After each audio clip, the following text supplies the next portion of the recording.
আমরণ অনশন, অবস্থান ও বিক্ষোভ কর্মসূচির পর এমপিওভুক্ত শিক্ষকদের দাবি মেনে প্রজ্ঞাপন জারি করেছে অন্তর্বর্তীকালীন সরকার, যেখানে মূল বেতন থেকে বাড়ি ভাড়া ১৫% বাড়িয়ে সর্বনিম্ন ২,০০০ টাকা নির্ধারণ করা হয়েছে। চলতি অর্থবছর থেকে ৭.৫% এবং আগামী অর্থবছর থেকে বাকি ৭.৫% দেয়া হবে বলেও জানানো হয়েছে প্রজ্ঞাপনে।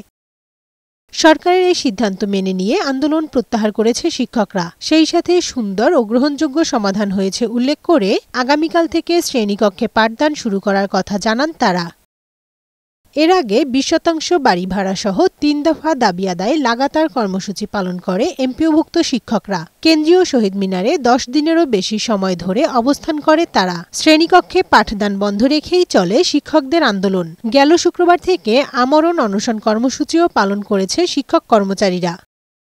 অন্যদিকে বরিশাল, নাটোর, রাঙ্গামালী, টেকনাফ সহ সারা দেশের জেলা উপজেলায় শিক্ষা প্রতিষ্ঠানের শিক্ষকরা আন্দোলনে অংশ নেয়।